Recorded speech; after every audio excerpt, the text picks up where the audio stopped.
Assalamualaikum warahmatullahi wabarakatuh. Saya Febi Citra Wardani, BP 19010049. Pengukuran setelah pengakuan awal. Entitas harus memilih antara cost model dan revolution model, di mana cost model ini ialah sebagai kebijakan akuntansinya. Sedangkan revolution model itu dia menerapkan kebijakannya pada seluruh aset tetap pada kelompok yang sama. Cost model. Setelah diakui sebagai aset, aset tetapnya dicatat sebesar biaya perolehannya dikurangi akumulasi penyusutan dan akumulasi penurunan rugi nilai aset. Untuk revolution model, setelah diakui sebagai aset, aset tetapnya dicatat sebesar jumlah revolutionnya, yaitu nilai wajar pada tanggal revaluasinya dikurangi.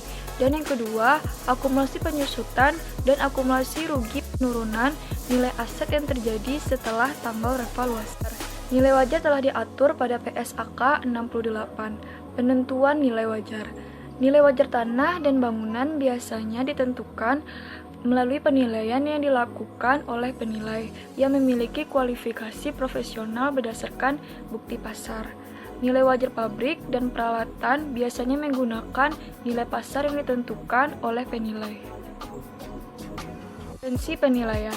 Frekuensi revolusi tergantung perubahan nilai wajar dari suatu aset tetap. Revolution model. Revolution ini harus dilakukan secara reguler untuk memastikan jumlah tercatat tidak berbeda secara material dengan nilai wajar pada tanggal neraca. Adalah contoh soal dari cost model.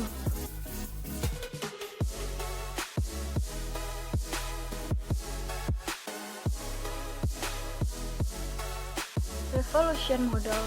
Revolution ini harus dilakukan secara reguler untuk memastikan jumlah tercatat tidak berbeda secara material dengan nilai wajar pada tanggal neraca.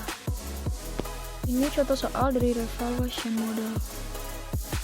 Revolution model itu dibagi tiga. Yang pertama entry class, yang kedua to equity directly, dan ketiga negative to PL.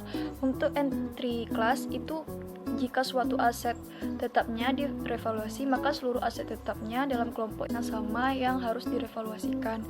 Untuk to equity directly itu jika jumlah aset meningkat akibat revaluasi, kenaikan tersebut langsung dikreditkan ke ekuitas pada bagian surplus revaluasinya. Untuk negative to PL itu jika jumlah tercatat aset menurun akibat revaluasinya, penurunan tersebut diakui dalam laporan laba rugi. Beberapa kondisi revaluasi yang mungkin terjadi. 1. Model revaluasi atau nilai aset meningkat kondisi 1. Selanjutnya, nilai aset meningkat, revaluasi sebelumnya nilai aset menurun. Itu disebut juga dengan kondisi 2. Selanjutnya, nilai aset menurun itu disebut juga dengan kondisi 3. Selanjutnya, nilai aset menurun, revaluasi sebelumnya nilai aset meningkat, disebut juga dengan kondisi 4. Selanjutnya, nilai aset menurun, revaluasi sebelumnya nilai aset meningkat, disebut juga dengan kondisi 4. Surplus revaluasi di ekuitas dapat dipindahkan langsung ke saldo laba pada aset tersebut dihentikan penggunaannya. Dipindahkan sebesar perbedaan penyusut dengan revaluasi dan penyusutan dengan biaya perolehan, di mana didebit surplus revaluasi dan dikredit saldo laba. Pemindahan surplus revaluasi tidak dilakukan melalui laporan laba rugi.